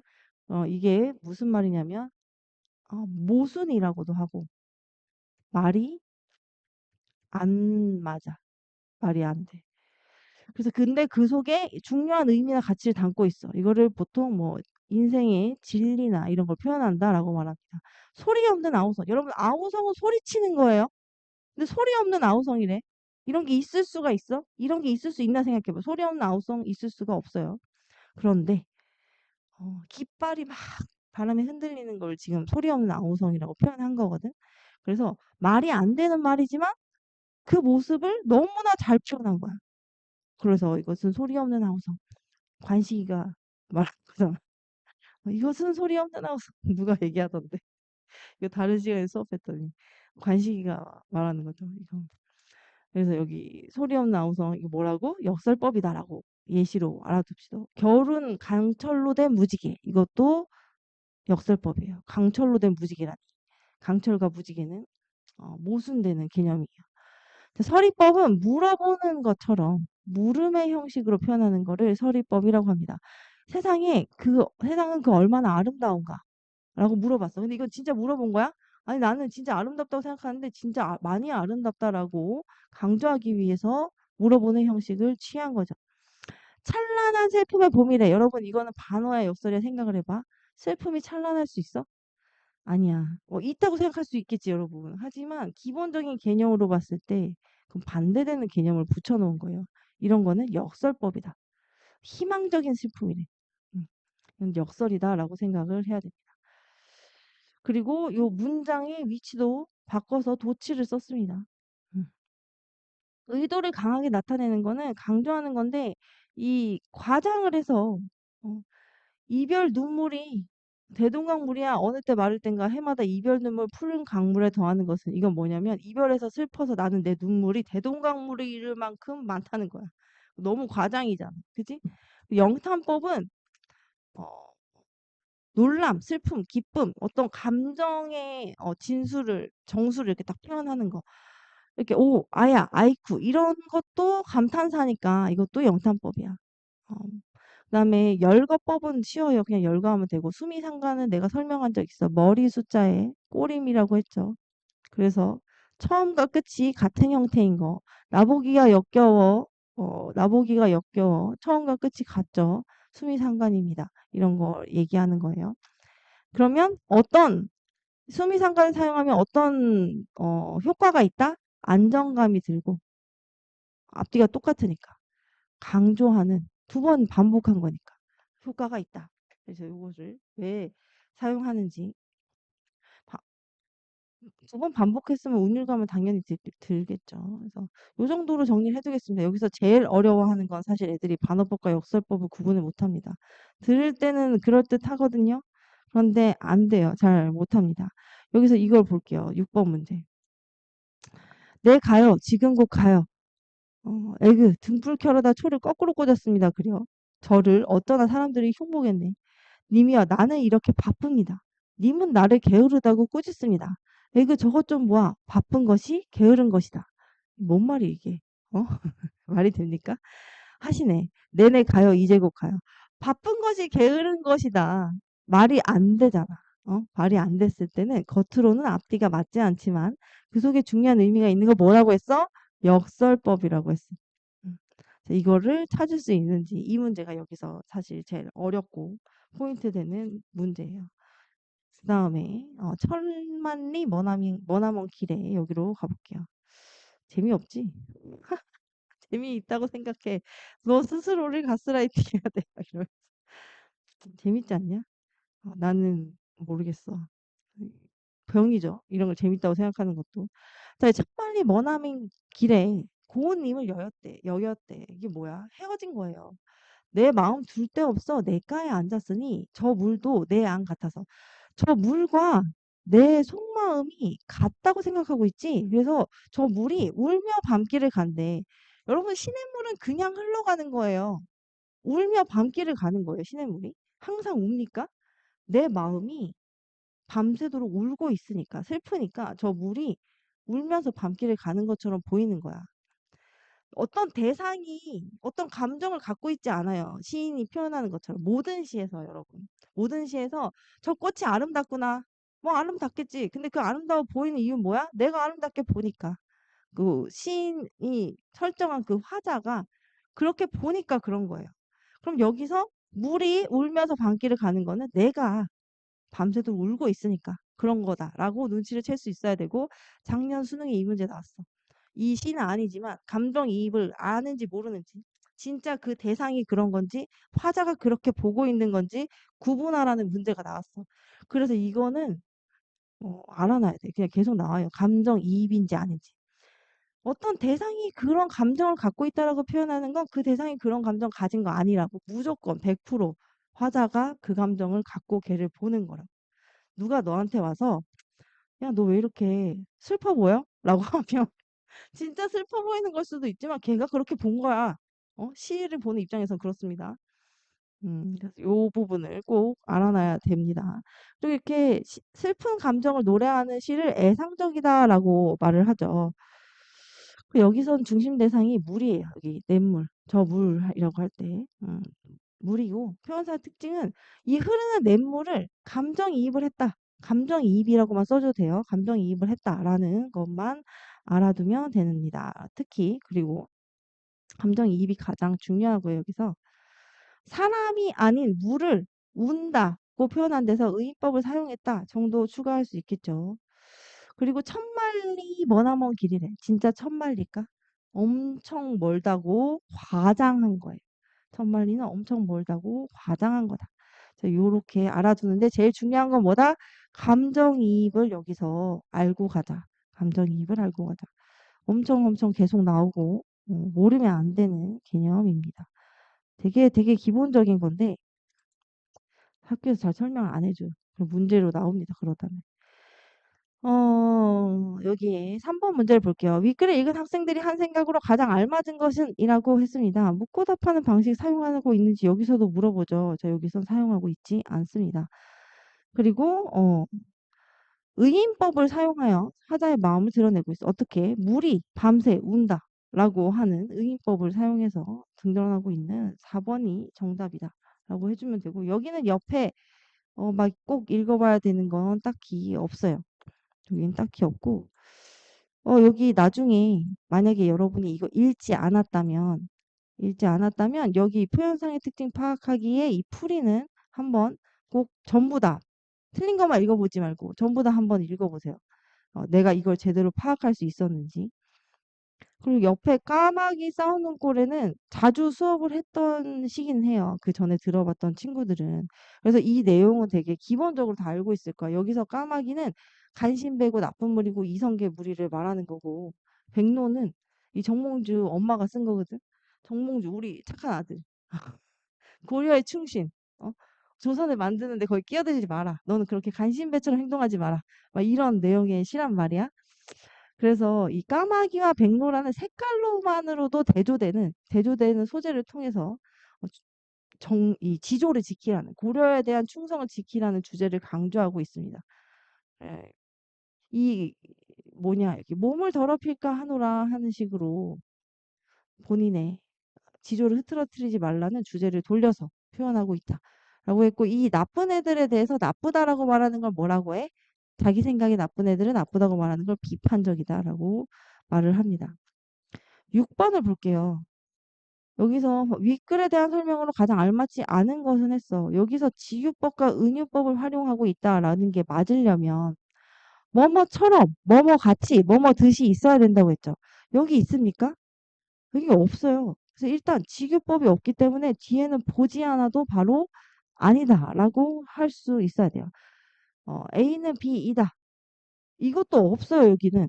뭐 까마귀는 뭐 이성계 무리이다 뭐 이런 게 나온 게 아니라 이 역사적인 사실로 봤을 때 이게 이걸 비유한 것이다라는 거 우리가 추측할 뿐이거든. 그래서 이 6번은 2번이 아니다. 근데 웬만한 시에 이거 다 있는데 여기는 없어. 뒷부분을 보겠습니다. 고전시가의 특징입니다. 고전시가 표현 방법인데요. 여기서는 특징적인 것만 나왔기 때문에 이거는 고등학교 때 들어가기 전에 외우는 파트거든요. 성격 후정은 말 그대로 여기 써 있는 단어 그대로예요. 경치를 앞에 말하고 정서를, 그 경치를 보고 느낀 정서를 뒤에 말하는 거예요. 선경 후정이 뭐라고? 경치를 앞에 말하고 정서를 뒤에 말하는 거.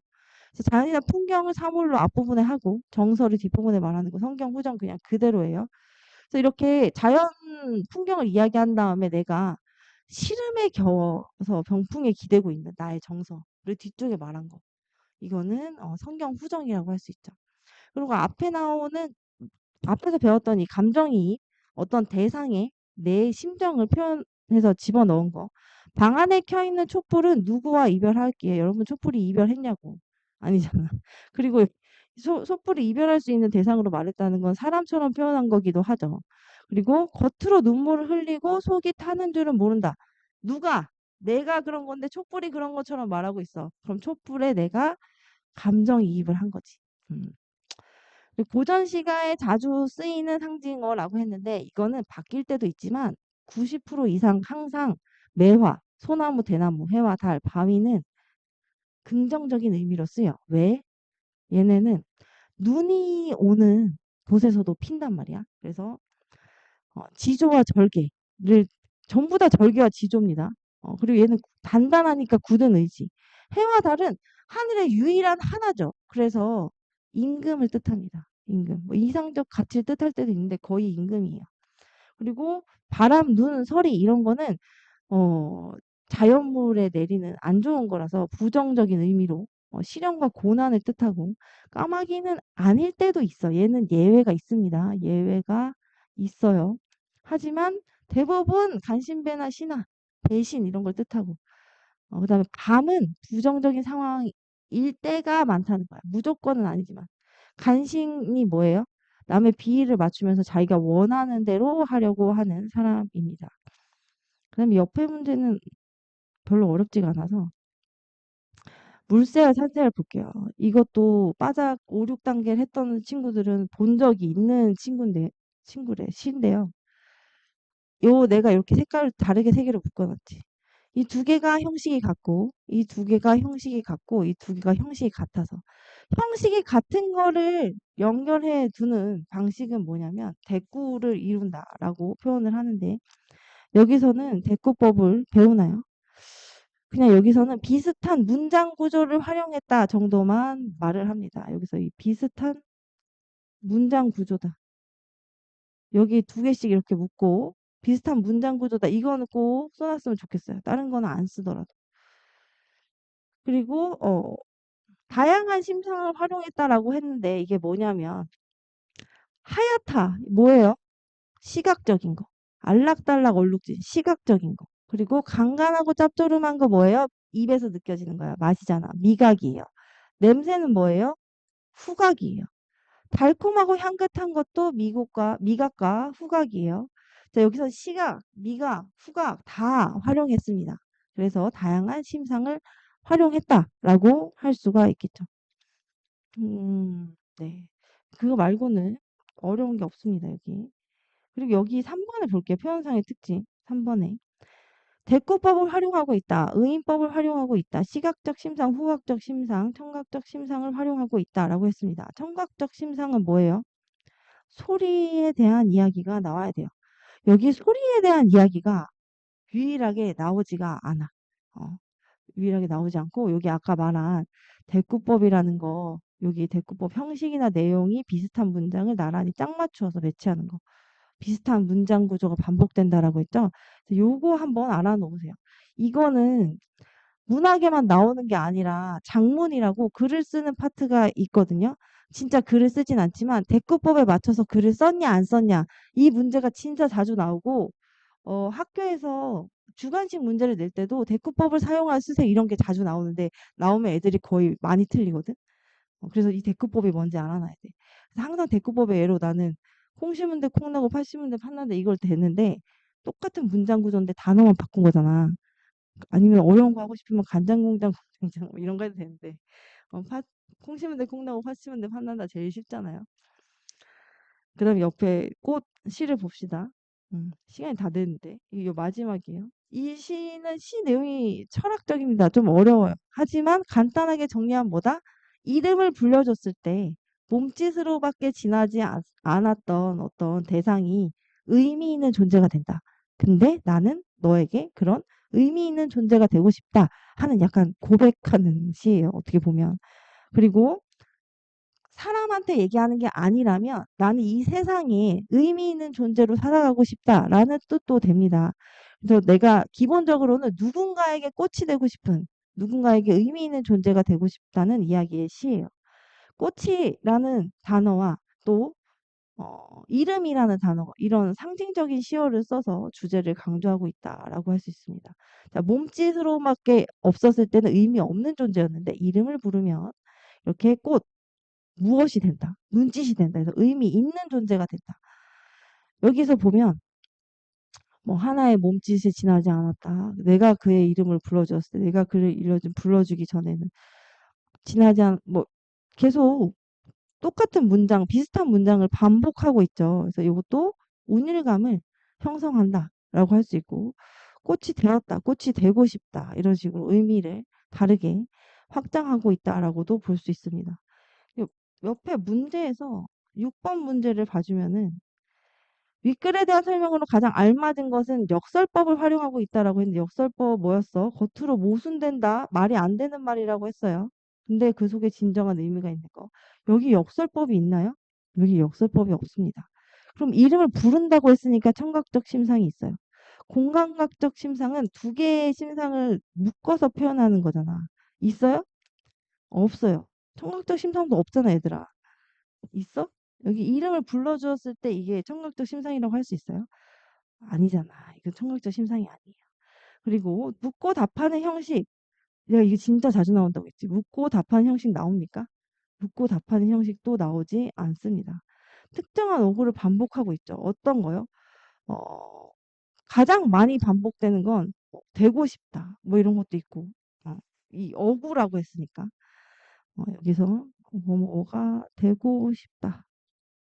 가장 주제를 반복시키는, 강조하는 부분은 이렇게 얘기하는데 자주 나온다고 하는 역설법, 공감각적, 묻고 답하는 형식 이런 거에 대해서 물어봤습니다. 청각적 심상이 제일 쉽다고 해서 내가 중간에 페이크를 넣어봤는데 여긴 청각적 심상이 없습니다, 여러분. 이건 주제를 파악하는 문제고 저희 30분이라서 빨리 끝내고 싶겠지만 이것만 얘기하고 끝낼 거야. 이거는 잘 아는 거라서 반복하지 않을 거야. 이거 시각적, 청각적, 후각적, 미각적, 촉각적 다 알 거거든. 근데 이거를 두 개를 묶었어. 그래서 새파란 초생딸이 실이 돼. 그러면 이거는 새파란 건 시각이잖아. 근데 시각은 아이고 시각인데 실이다는 촉각이란 말이야. 피부로 느끼는 거잖아. 그래서 이렇게 하나에서 다른 감각으로 옮겨가는 거 이런 걸 공감각이라고 하고 시에서 공감각적 표현이 있다. 문제로 꼭 나옵니다. 문제로 꼭 나와요. 여러분 학교에서 배웠을 때 공감각적 심상이 있으면. 그리고 상승과 하강도 아까 공 튀는 거 할 때 이야기했는데 꽃이 떨어진다, 폭포가 떨어진다 할 때 그거 하강 이미지다 이렇게 이야기했죠. 이거 올라간다고 표현하면 명확하게 상승 이미지입니다. 공이 튀는 건 동적 이미지야. 근데 산이 저기 있다. 정적 이미지야. 이거 움직이는 게 아니잖아. 그리고 이 시상 전개 방식은 글의 전개 방식처럼 자주 물어보는데요. 시간의 변화가 나타나는지, 계절이 봄, 여름, 가을, 겨울, 다시 봄 이런 식으로 되는지, 특히 옛날 시조에 봄, 여름, 가을, 겨울 이런 게 자주 나와. 그러면 시간의 변화도 있고 계절의 변화도 있는 거야. 그리고 닭이 울고 점심을 먹고 별이 진다, 초가 꺼진다 이러면 아침, 점심, 저녁이라는 말은 없지만 그걸 표현한 거니까 시간의 변화가 나타난 거야. 시대의 흐름은 뭐 절정 같은 시에 자주 나오는데 태초에 어떤 일이 있었고 그 다음에 지금은 어떤 일이 있고 미래에 어떤 사람이 온다 이러면 옛날과 현재와 미래가 나오는 거잖아요. 이렇게 시대의 흐름이 나오는 시도 있습니다. 공간의 흐름이 나오는 거는 어디로 이동하는지 공간 명칭이 나와서 애들이 잘 안 틀려요. 근데 요 앞에 나오는 시간의 흐름을 잘 파악을 못하는 경우가 있어서 요 부분은 수능에도 자주 나오고 내신에도 학교 시험에서도 자주 나오니까 알아놓으세요. 내가 이렇게 별표 쳐준 것들은 진짜 학교에서 배우면 무조건 여기서 문제 나온다 하는 부분이니까 표시해놨다가 나중에 학교에서 선생님이 그 부분 필기해주면 얘는 시험 문제에 나온다고 생각하고 공부하면 돼. 그렇게만 공부해도 거의 90점 이상 A는 무조건 맞을 수 있거든, 중학교 때. 네, 그래서 여기까지 해서 오늘 마무리 짓겠습니다. 아까 말한 한 페이지 있지. 매 시간 돌아보라고 한 거, 의인법 이거 써 있으라고 한 거, 거기 접어놓고 좀 자주 봤으면 좋겠어요. 고생하,